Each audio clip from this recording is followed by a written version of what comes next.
Hello students. In this video lecture, we will be starting the chapter number 3 of your textbook, that is about the algorithms. So in this video, we will be looking in depth of the algorithms, the growth of the function, and the complexity of the algorithm.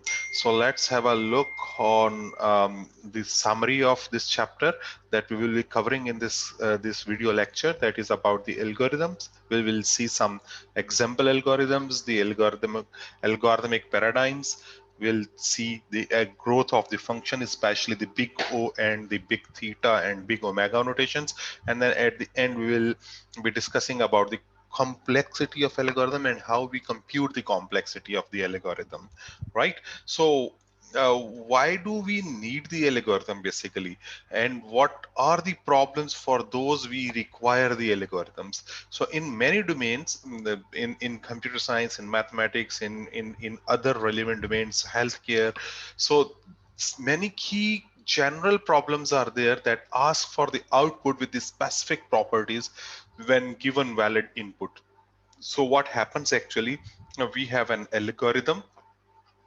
Say for example, algorithm A, we give the inputs to this algorithm and we expect to do some processing and we need to get the output, right? For just to give you one example, the sorting of the data. So you have given an unsorted, unordered data elements to this algorithm as an input, right? And then what we expect from this algorithm to do is to compute, to order, or to sort the given array or given list, right? Maybe for example, if you want to compute the factorial of 7, for example, right? So you are going to give the input 5 and 7, right? Factorial of 7, you are giving to going to input 7, and what is the responsibility of this algorithm is to process it, do some procedures, and give you the output as the factorial of 7, right? So what actually happens, we give we require the output given the valid input and with the help of some procedure, right? So the first, what is the first step? The first step is to precisely state the problem. We must be very much clear that for what problem we are talking about, and for that problem we need a series of steps of sequence of solutions, right? So first of all, the problem is clear, whether it is a whether the problem is computing a factorial, whether the problem is to compute the power of something, whether the problem is to sort the data, whether the problem is to compare two DNA sequences, whether the problem is any problem, right? So using the appropriate structures to specify input and the desired output. So first of all, we will precisely look at the problem. What is the problem? Then we define the input for that problem, and then we require the output for that problem, right? We then solve the general problem by specifying the steps of a procedure that takes a valid input and produces the desired output. This procedure is called an algorithm, right? Procedure to solve the problem by taking the valid input to give the desired output, the procedure is called an algorithm, right? So this is the basic definition. Obviously in computer science, we have many courses related to the algorithms, especially in the data structure. We discuss the algorithms in detail, and we have one specific course in computer science that is called the analysis of algorithms, that you will learn in upcoming classes. So just this is the definition of the algorithm, and we'll see the all those concepts in one video lecture that we will explore it further in coming courses, right? So what is an algorithm? Algorithm is basically the concept was given by a Muslim mathematician, Abu Jafar Muhammad ibn Musa al-Khwarizmi, back in 1800, right? 8th and 9th century. So the concept was given by the al-Khwarizmi. Later on, this becomes algorithm, right? So basically, the definition is an algorithm is a finite set of precise instructions for performing a computation or for solving a problem. So clearly an algorithm is, the important thing is a finite set of precise instructions. So these instructions are finite, right? What for the what? For performing the computation or for solving a particular problem. So here is one example, just to let you know. Describe an algorithm for finding the maximum value in a finite sequence of integer. So what is the problem is to find a maximum number from a sequence of integers, right? So we are required to write an algorithm for this problem, right? Where the input is set of some given integers from the set of integer, right? And what is the output is to find the max value out of it, right? And what this problem and what this solution is called, the solution will be called as an algorithm. So how we can do that? We can perform this using the following simple steps. What we will do, first of all, if I mean I talk what I am going to do is I will set the temporary maximum. So for example, I got some numbers 3, 5, 1, 2, 9, 7, for example. These are the set of integers that is given input to this algorithm. So what's this process that we have defined here? Set the temporary maximum equal to the first integer in the sequence. So whatever is the first integer in the sequence, make one variable, let me write it over here, that is temp max, temporary maximum, right? Temporary maximum, and assign this value to this one, that is 3, right? And then what to do? Compare the next integer in the sequence to the temporary maximum. So the next integer in the sequence is this one, right? 5.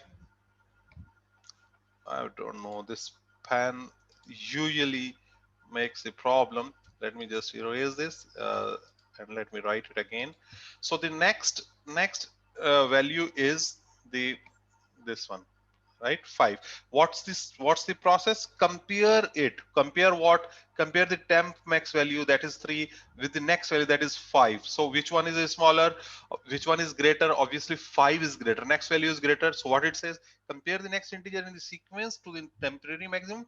If it is larger than the temporary maximum, set the temporary maximum equal to this integer. So update the value of this temporary maximum to the next this value, that is 5. So this will be updated with 5. So move next in the list, that is this one, right?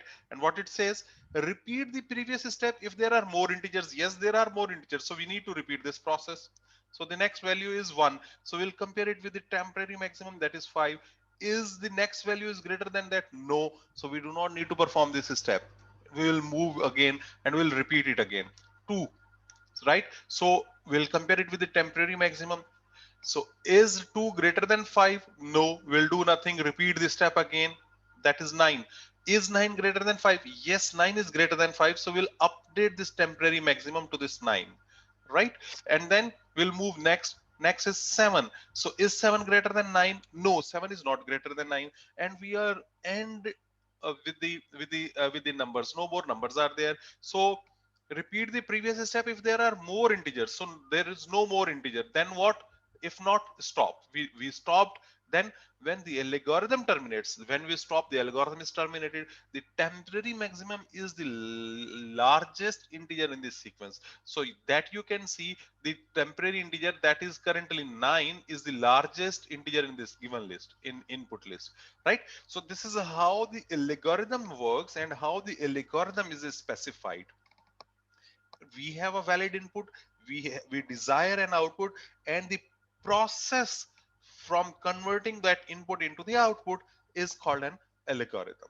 All right, let's move next. So how we can specify the algorithm? Algorithms can be specified in different ways. Usually we use 3 methods to specify the algorithm. The first step is English instructions that we have defined here, right? So the steps in our native language, in the English, right? So we can, these steps can be described either in English or in pseudocode, right? What is pseudocode? I'm coming to this point just in few seconds. Or we can define it using with the help of the flow chart. Flow chart is what? Flow chart is basically the graphical representation of this algorithm. You might have learned these flow charts in your first programming classes. So the pseudocode is an intermediate step between an English language description of the steps and a coding of these steps using the programming language. So pseudocode is more is an intermediate. So if you are familiar with coding in Java or C++, you know that if you need to create an declare a variable, you need to write, for example, int. For example, you need to write int x is equal to 10, right? So here this is a programmatic language. So if you want to write a loop, you need to there is a specified structure for integer x is equal to 1 colon semicolon, then you give the condition semicolon, then increment and so on. And in English language, we just describe the English sentences. So pseudocode is the machine independent code that is more near to the programming language, and we use the English sentences in that as well. So we'll come to see what is the pseudocode with an example in the upcoming slides. Right. So the form of pseudocode uses some of the structure found in popular languages such as C++ and Java, as I mentioned just now. So why do we use the pseudocode? Because the programmers can use a description of an algorithm in pseudocode to construct a program in a particular language. So since it is the logical algorithm is just a logic to solve the problem, so a programmer can implement it in any language, right? So pseudocode helps us analyze the time required to solve a problem using an algorithm independent of the actual programming language used in to implement algorithm. This point is very much important. So why do we use the pseudocode is one of the basic reason is that we want to check the time complexity. Why do I mean by the time complexity is how much time this algorithm needs in order to solve this particular problem, right? This is really important. If my algorithm is not efficient enough to return the result in the given time, then my algorithm is not effective and efficient. So what do we need is we need to check the time, how much time it require. And with the help of the pseudocode, we can check the time requirements for the algorithm that is independent of the computer system, that is independent of the programming language, right? Because when you implement a program in any language, C++ may have its own structures and may require some time complex, more time for to solve the problem. Java may be efficient. Java may require some other complexities. Similarly, you are performing one algorithm, you are coding one algorithm in Core i7 computer and one algorithm that you are using the old computers of 20 years ago, for example, the Pentium 1 computer. So there is a huge difference and huge there are different requirements based on the structure and the programming language, and we want to check the time required by the algorithm independent of all these complexities. That's why we use pseudocode in order to analyze the time requirement for any given algorithm. So we'll see how we can check the time requirement in the last of this video lecture, right? So here are some properties of the algorithm. So every good algorithm must possess all these properties. Number one is the obvious one is the input. In an algorithm has input values from a specified set. Like in the previous example, we saw that it was having an input from the set of integers. So the specified set should be there for the input values. Output is the form from the input values. The algorithm produces the output values from a specified set. Again, the output values are the solution, right? Correctness.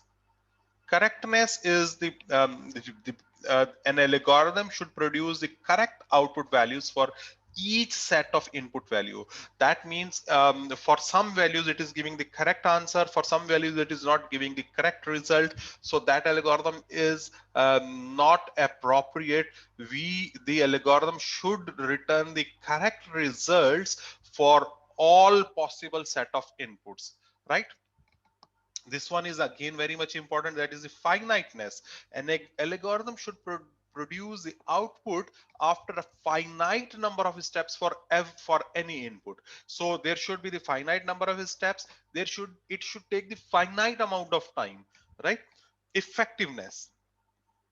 So the effectiveness, it must be possible to perform each step of the algorithm correctly and is in a finite amount of time. As I said, if finiteness relates to the finite number of steps, effectiveness relate to the finite amount of time.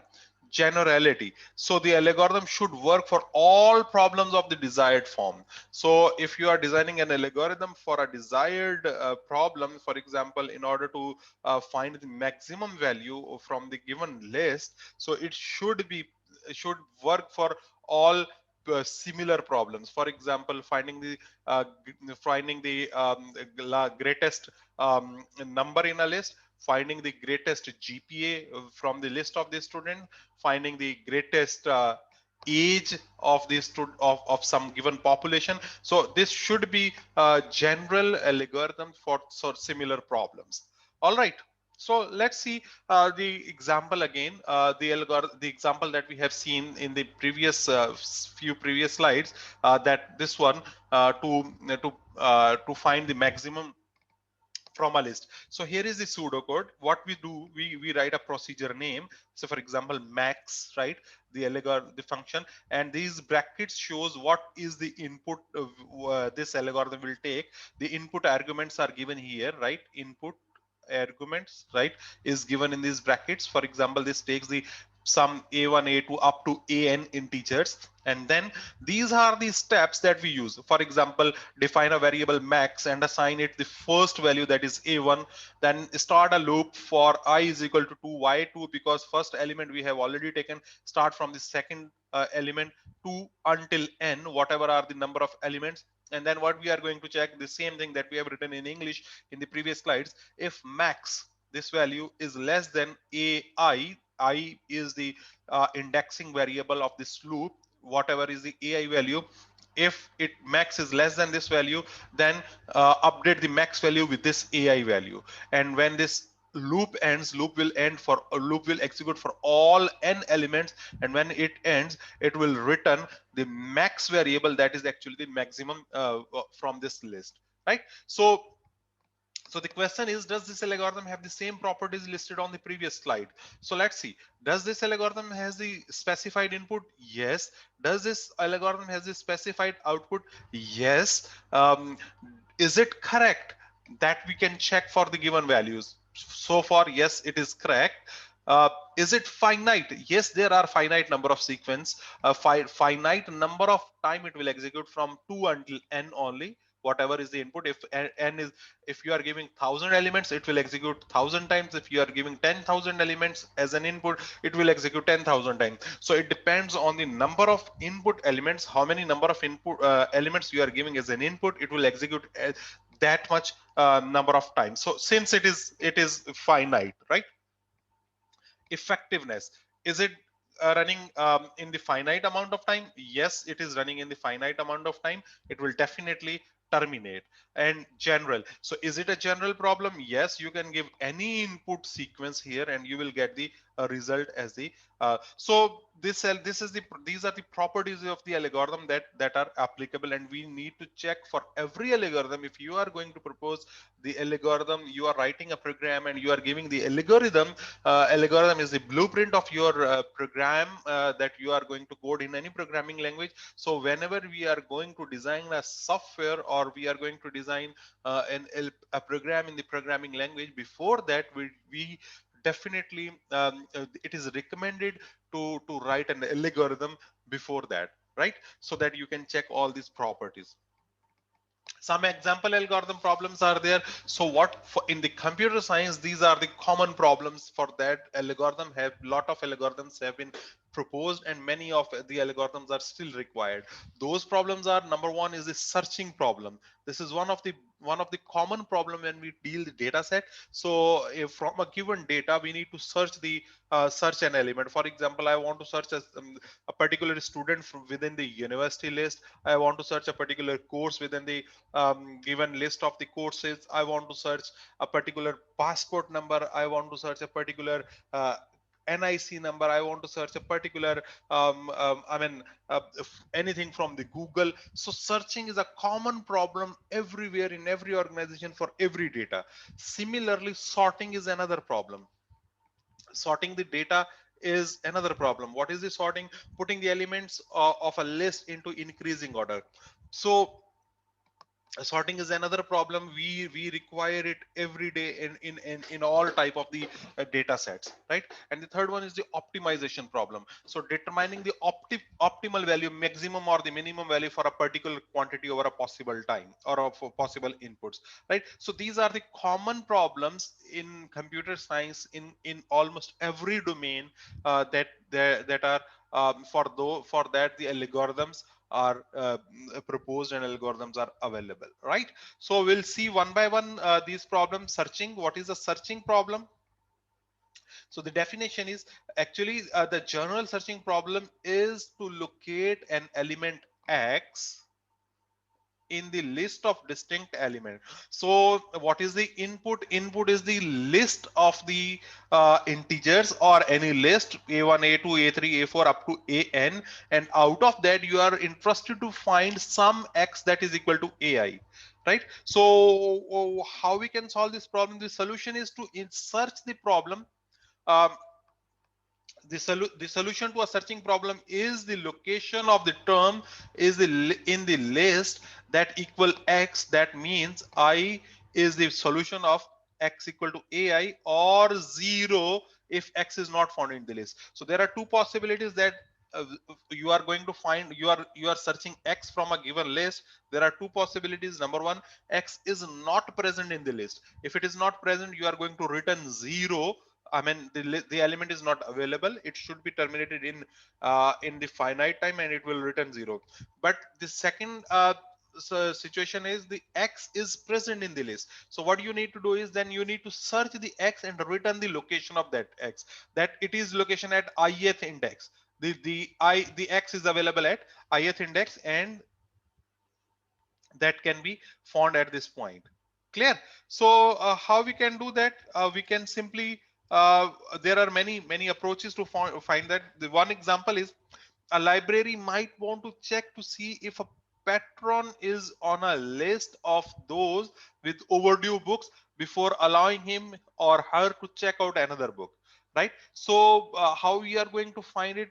In the library list there are maybe thousands of records with the library users, right? So you need to find a particular patron or a person for which you will check whether the books are overdue or not. So we'll study two different searching algorithms here, although there are many searching algorithms available, but here we will learn only two algorithms. One is the linear search, another one is the binary search. So looking at one by one, what is the linear search algorithm? As the name suggests, the linear search algorithm locates an item in a list by examining elements in the sequence one at a time, starting at the beginning. So what it does, it first compare X with A1. So remember, what is our input? Our input is A1, A2, A3 up to AN, right? So and we are interested to find X, where X locates actually. So how we can locate this X is, first of all, what it says, it says first compare X with AI.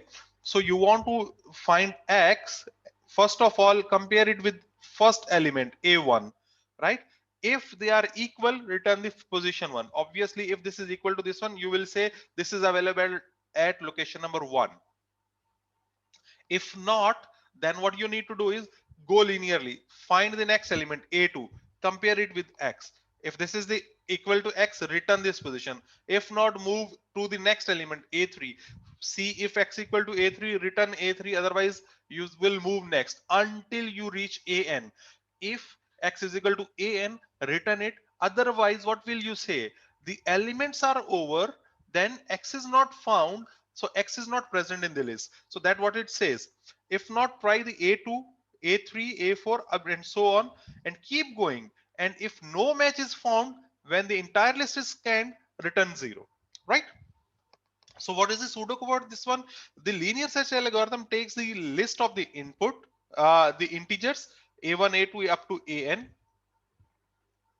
And we are going to start it with the variable I, that is the indexing variable I equal to 1. And what we are going to say, we are using the while loop while I is less than or equal to n. Why I, we are starting with the 1 and n is the last element, nth element. So we need to scan all the element 1 2 3 4 5 6 7 8. That's why we are starting I with 1 and we'll move until n. So what we say, I is less than or equal to n and x is not equal to ai. If x is equal to ai, just terminate this loop and return this value. And do this, I mean, do this all the computation, execute this loop until or unless either I is less than or equal to n, or and x is not equal to ai, right? So if it happens, for example, for the first list, uh, we are going to find x and we are comparing it with a1. How we are comparing it with a1? Since I is equal to 1, so I is less than n. So for example, there are n elements in the list, so I is okay, 10 elements in the list, so n is equal to 10, right? So first of all, it will check 1 is less than n. Yes, it is true. Is x equal to a1? No. If it is not equal to a1, just keep on, I mean, start, do nothing and come in, I mean, increment in I and come back to the loop. So I value will become 2 now. So compare 2 is less than or equal to n. Yes, this condition is true. Is x equal to a2? No. If it is not equal to a2, come back again. I equal to I plus 1, I will become 3. Again you will check, is 3 less than or equal to n? Is 3 less than equal to 10? If it is true, fine. Yes, it is true. And x equal is not equal to a. So say for example, if x element that you are going to find is at third location, is it's equal to a3. So for example, if it's equal to a3, the loop will execute here. Why? Because this condition will false. So this loop will execute, and then what will you do? You need to check one more condition then. I is less than or equal to n. Yes, I was 3. 3 is less than or equal to n. Then location is equal to I. So I value will be the 3. Location value will be 3. And otherwise you will, I will come to the otherwise location, and then you will just return the location that whatever you are going to find as an x is available at location number 3. Now see the another, another scenario. I becomes 4. 4 is less than 10, but still x is not equal to I, right? I becomes 5 6 7 8 9 10. I becomes 10. 10 is less than or equal to 10. 10 is equal to 10. Yes. Is x equal to a10? No. If it is not still equal to a10, what will happen? Then we will need to check it again. I will become be incremented. I plus 1, I will become 11. Is 11 less than or equal to 10? No, it is not. 11 is not less than or equal to 10. So we do not need to check this one now because this condition is false, right? So if this condition is false, nothing will happen. The loop will be terminated. Now you will come to this if condition. If I less than or equal to n, I value is 11. That is not less than 10, right? So this will not execute now. So it will come to the else condition. I mean, then location will be set to 0, and then you will return 0. That no, the x is not found in the list. So this is how linear search algorithm work, that at every point it scans the value, right? So there are this is very simple algorithm, searching algorithm to implement to find the element from a list. But then there are several problems of this algorithm. For example, if you have 100,000 elements in a list, and you need to scan all the 100,000 elements in order to find the whether the element is present in the list or not, right? So you are lucky enough if the element is available in the top positions, 1 2 3 4 5 positions, and if the element is present at 100,000th location, so you need to scan the whole list. And if the element is not present in the list, then even you have to scan the whole list to find to find that whether the element is available in the list or not, right? So what's the next solution? The next solution to overcome this problem is the binary search. So what does binary search do? Actually, binary search actually divides the list, given list. So basically the binary search actually has one requirement. It says give me the sorted list, ordered list, right? So it says give me the ordered list. For example, 1 2 3 4 5 6 7 8 9 and 10, right? Okay, right? It says give me the ordered list, and then what to do? What we need to do is from this ordered list, it will do the binary operation. It will perform the binary operation. What do mean by the binary operation is it divides the list into two parts. So for example, from this is the one part, exactly divides it into two parts by looking at the midpoint value. How to find that, we'll see. So for example, you are interested to find 8, right? So you are interested to find x is equal to 8. This is the a1, a2, a3 up to a10, right? So 10 elements from a1 until a10, right? Clear? So you x value is 8. So what happens, it will divide the list into two elements and find the midpoint. So for example, the midpoint is 6, right? For example, right? So what it will do, it will compare the x value only with the midpoint. So whether x is greater than this mid value or x is smaller than this mid value. If x is greater than this mid value, that means you need to go to the to this side. You need to scan this list. No need to scan this list. Do you agree? Right? Since x, this is the ordered list and you are going to find, you found the midpoint, and this value that you are going to find x is greater than this mid value, that means the element is present in the right hand side of the list, not in the left hand side of the list. Right? So if you have the 100,000 elements in the list and you found the midpoint, so and if you are and then the midpoint, the x value is greater than the midpoint, so so if so 50,000 elements you do not need to scan, that is discarded, right? So a lot of computation is saved, and then you need to find the midpoint here again from the right hand side. So this was the right hand side, right? So if you find the midpoint, so for example the midpoint is 8 value now, right? So it will divide the remaining list into two parts, find the midpoint, and now compare, is x equal to the midpoint value? Yes, it is the midpoint value, so you just return this element. So in only two comparisons we found that element, right? Even if we do not find this element, so the list is shrink now, only either it we will go to the left and right hand side or to the left hand side of 8, right? So I mean the list is shrunk.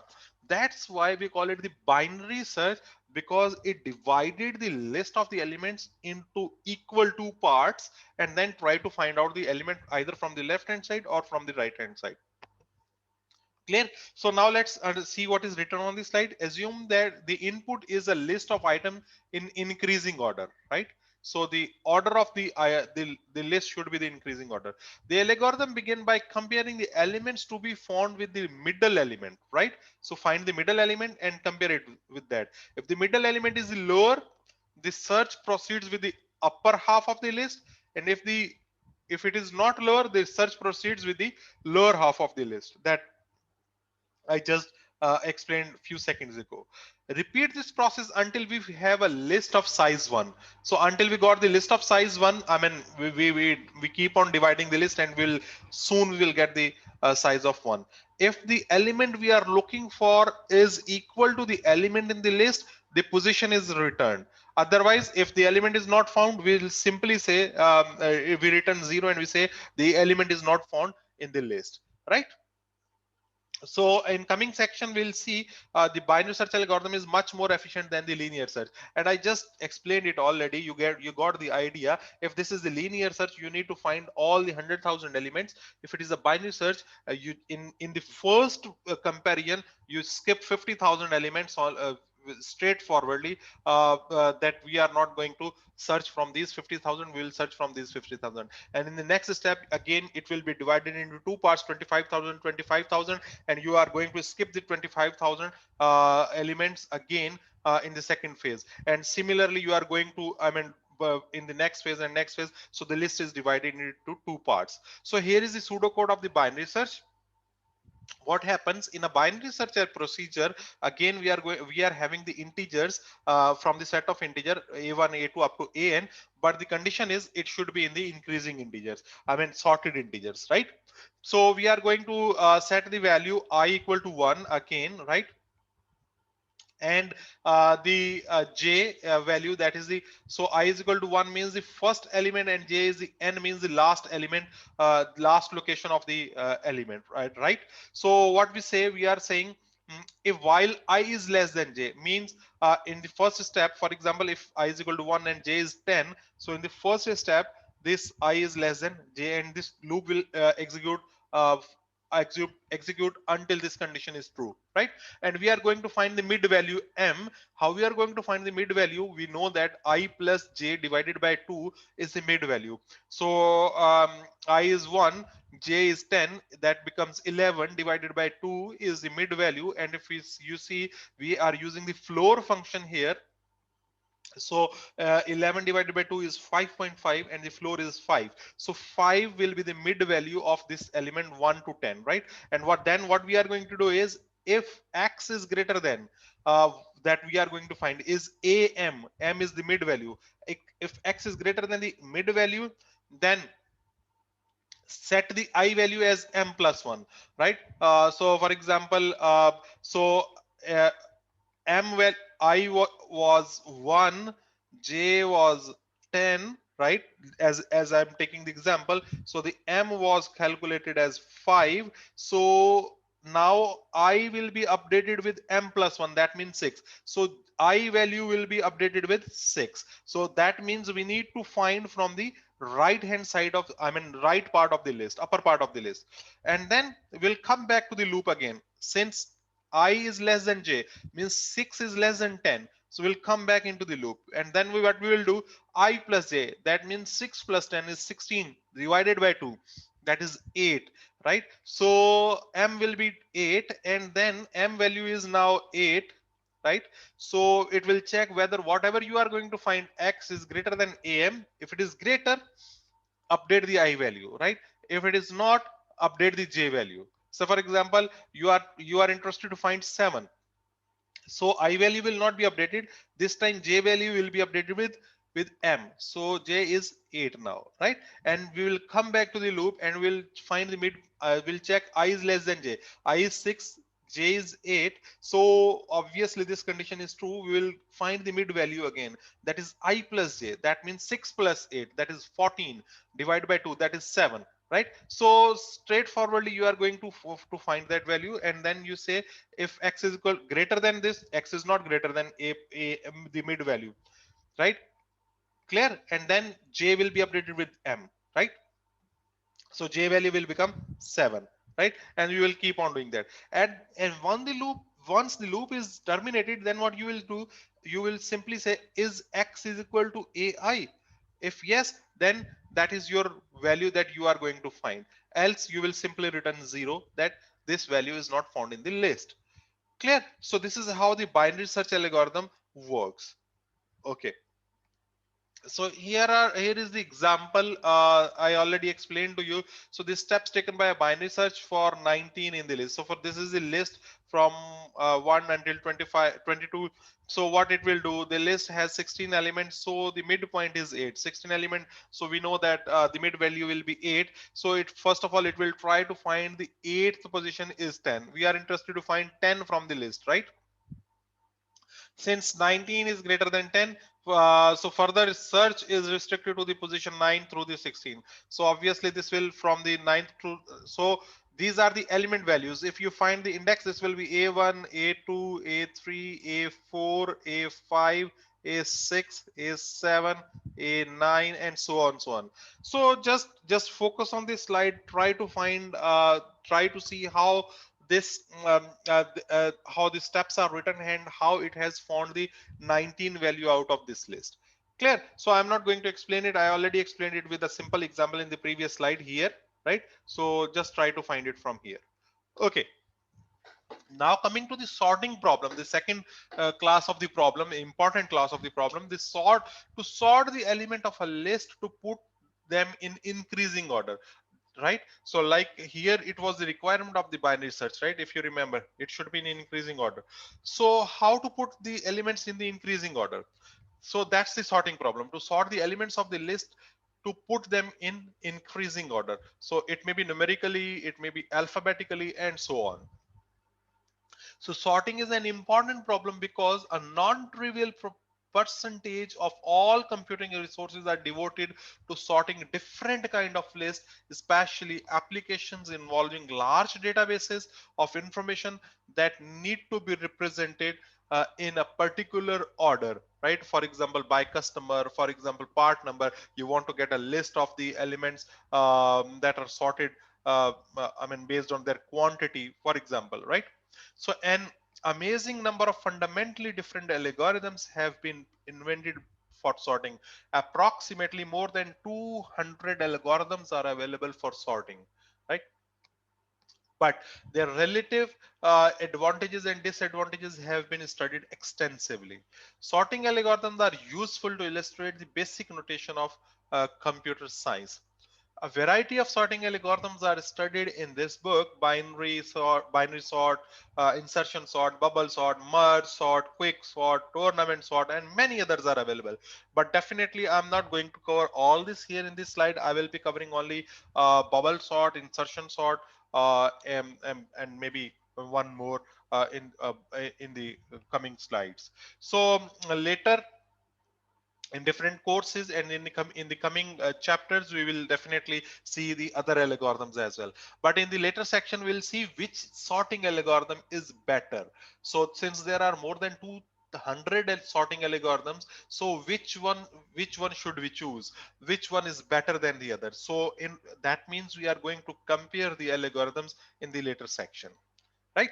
So first sorting algorithm, very simple, very classical, very basic algorithm is the bubble sort algorithm. So bubble sort makes multiple what is the logic of the bubble sort? Let's understand this. So what actually happens, so for example, if you have the list of elements, so for example you have three, oh come on,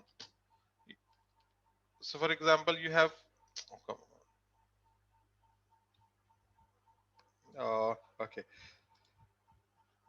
for example we have the list 3 7 1 6 5 9, and we want to sort them, we want to put them in order. How it happens? The logic is very simple.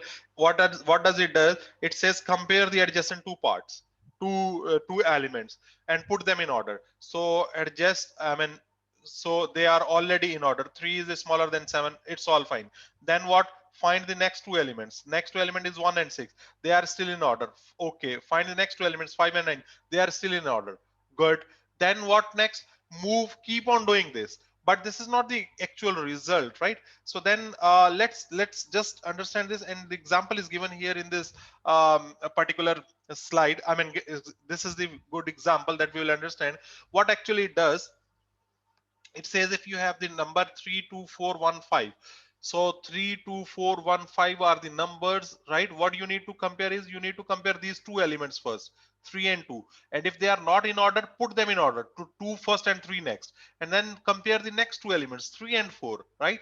So now the list is updated 23415. Compare 3 and 4, right? 3 and 4, they are already in order, leave them. Then compare next two element, 4 and 1, they are not in order, replace them, right? 4 and 1, replace them, 1 and 4, and then next element 4 and 5, they are in order, fine, right? And reduce the list. The last element would be the greatest element after completing this process, right? And that is called one pass.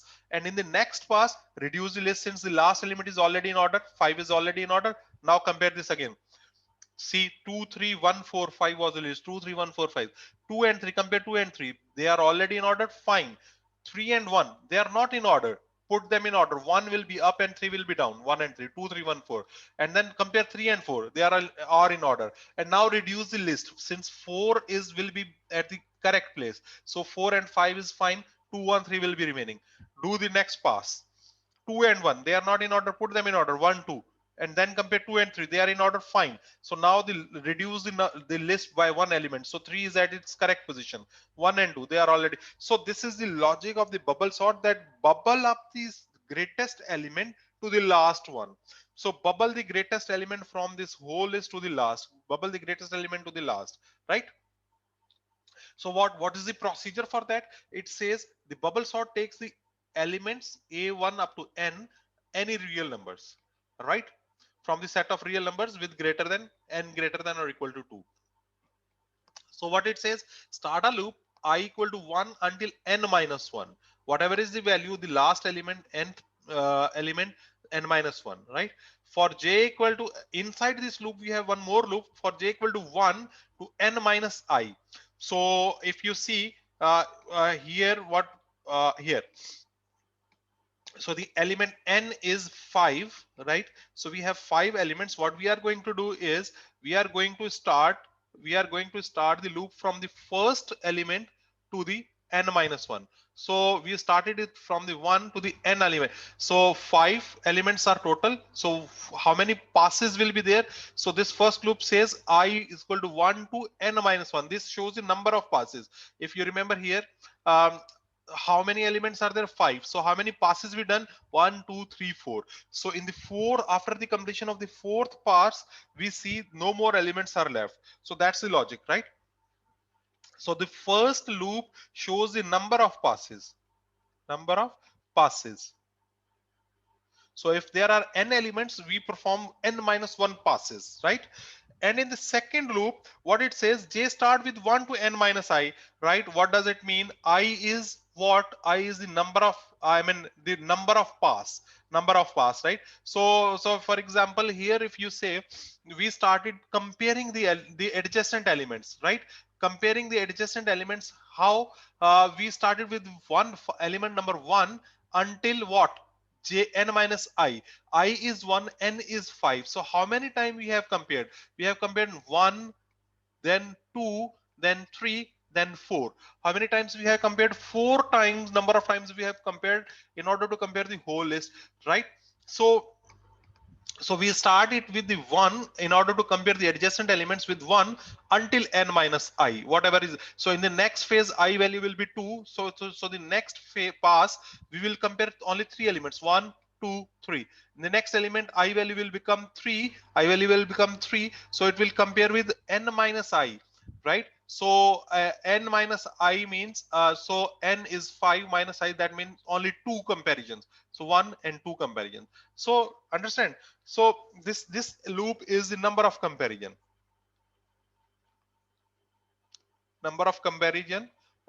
comparing the adjacent elements.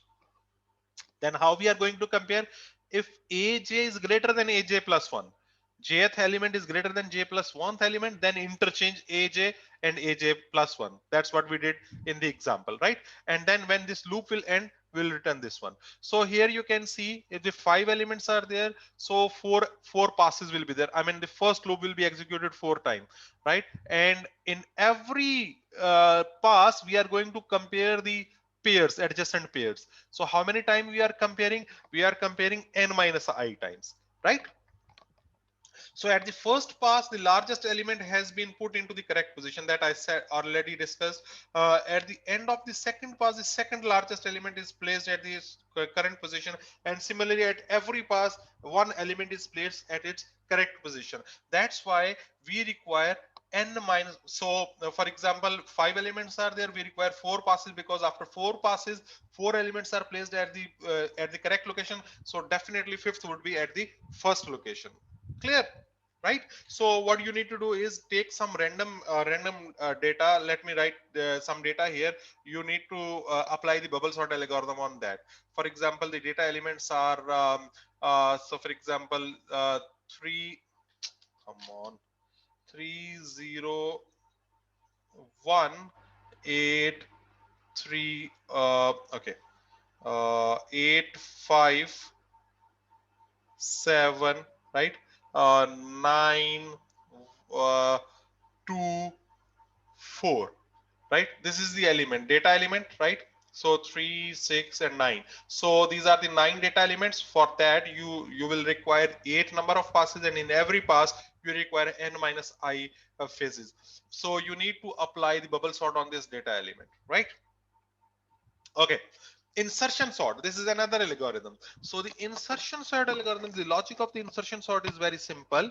The logic is, the logic of the bubble sort is very simple. I mean, if you in the insertion sort, it was derived from the from the play cards, if you have played the number of cards, I mean, if you have played the card games, so what happens? You have a deck of cards putting down faced on the desk. Then what you did, you take one card from the deck and you put in your empty hand, right? So, for example, the number that you have picked is number 7, right? And then you take another card from this pad, and then you compare these two numbers. So already you have 7 in your hand. The next element, that the next card that you have picked up is, say, for example, 5. Then you will place the 5 in order, so that before the 7, right, in order to place in an order. And then, for example, you picked up the third card.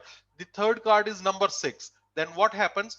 You already have two cards in your left hand, that is 5 and 7, and you picked a new card that is 6. You need to find the correct position of this 6, right? And you need to place that card. So 5 and 7 is already there. 6 will be placed in the middle of that. So that's why we call it the insertion sort. You pick up a card, you pick up the number, and from the existing list you compare it, and then you just place it to its to you insert that number into its correct position, right? So understand this algorithm. What happens actually, uh, it start comparing second element, right? Insertion sort begins with the second elements. Why? Because first card that you have picked is already I mean, in the sorted order, because it's the only one. It compares the second element with the first and put it before the first if it is not larger, right? Next, the third element is put into the correct position, as I mentioned just right now. So in each subsequent pass, the n plus 1th element is put into its correct position among the first n plus 1 elements. So you have n plus 1 elements in your hand, right? N elements in your hand. You have taken n plus 1 card from the table, and you need to put it into its correct position. So linear search is used in order to find the correct position, right? So from the existing list, you need the linear search in order to find the correct position. So this is the procedure. What happens? You are going to take the input of the real numbers, right, that is greater than 2. So you are going to start it from the second number. Why? The first number is already I mean, you have one only that I just mentioned, that is already sorted. So you are starting from 2 until n. You are setting up a loop value I, that is 1, and inside this j loop you are going to check whether jth element, right, that you have picked up, that you have already in your hand, is greater than ai. If it is true, you are incrementing I, otherwise you are making m equal to aj, right? And then you are starting another loop for k equal to 0 to j minus I minus 1. You just need to manipulate it. I mean, you just need to understand this. So if they two are equal, j minus k equal to j minus k minus 1, you are simply making it equal to this one, and this will return it the whole series, I mean, in the order. So let's see, for example, here these are the number of series. That what happens actually. So you have these input values 3 2 4 1 5. So first of all, what you will say, you will start the loop from here, right?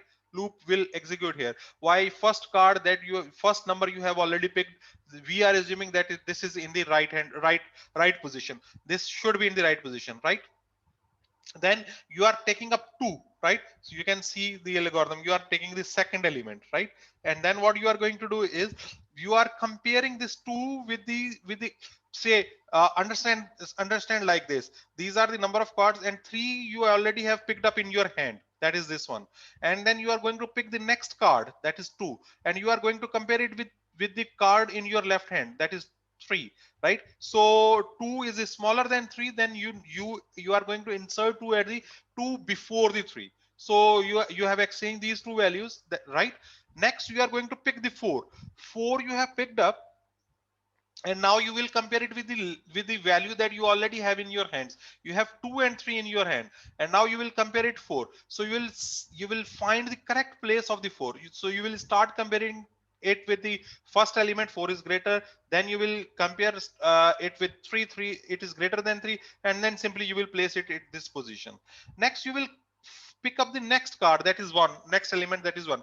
And now from the list here, 2 3 4, 1 you will start comparing it from the first element, that is 2. So 1 is less than 2, you will place it before 1, before 2, right? Next you will pick up the 5, and then you will start comparing it with the from the start. 5 is greater than 1, you will move next. 5 is greater than 2, you will move next. 5 is greater than 3, you will move next. 5 is greater than 4, you will move next. And 5, you will place the 5 at the last, right? So this is how the insertion sort works. You will take one element, compare it with the previous list of the element, and you are going to find the position, correct position of this the element, right? So this is the procedure. So you will start from the 2 until n for all the elements. This is for all the elements, for all elements, right? So for all elements, like for all elements from 2, I mean second position, 2 4 1 5, that's what we are saying. And then what you are going to do is I value is 1 that you have set, and then you are going to compare aj, right? Jth position, right, is less than greater than ai. So I is 1, j is 2. Remember, I is 1, j is 2. So what you are going to do is this would be j is 2, this is aj, this is ai. Remember, I is 1, j is 2, right? So what you are going to do is you are going to compare aj is greater than ai. Aj is greater than ai. So is aj greater than ai means 2 greater than 3. If this is true or this is false. So you definitely either this will be true or this will be false. If this is true, what you need to do is increment I, right? So aj is greater than ai. See, aj is not greater than ai in this particular case. Then what happens? This will not, I will not be incremented. What will happen? M will be equal to aj, right? So another variable m that is equal to aj. So that means m is a variable that will be equal to aj, that equal to 2, right? Clear? Okay. Then what next? For k equal to 0 to j minus 1 minus I. Let's see. So k will start with 0 to j minus I. So j value is 2, I value is 1. That is what? J is 2 minus 1 is 1 minus 1. That will become 0. That means k will execute only one time from 0 to 0. And what is happening in that loop? aj minus k. So j is 2, k is 0. That means second location a2 will become equal to ajk minus 1. So j is what? J is 2, k is 0. So 2 minus 1 is 1, minus 1 is 0. So that means replace the the jth value at the 0th location. That's what we are saying. We are going to find the location for this one. So this 2 value will be placed here at the 0th location, and then this value will be moved next, right? The next value, ith position, is m. So we already find the ith position, we will place at mth position, and this will keep on doing for all the elements. So do the dry run and see rest of the values, how this algorithm has performed on these values. All right. Okay. Next, the growth of the function. This is really important, important topic from the functions. We already seen the functions in the previous videos. So the growth of the functions, how does the function grows? So far what we have learned in this video, we just learned about the algorithm, the definition of the algorithm, the example of the algorithm to find the maximum value, and then we saw the classical problems.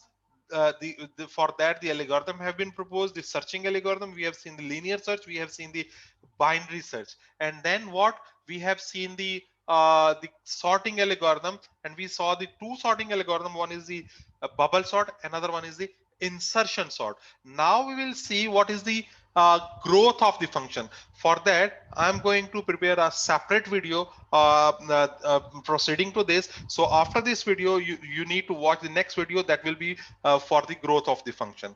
All right, take care, bye bye.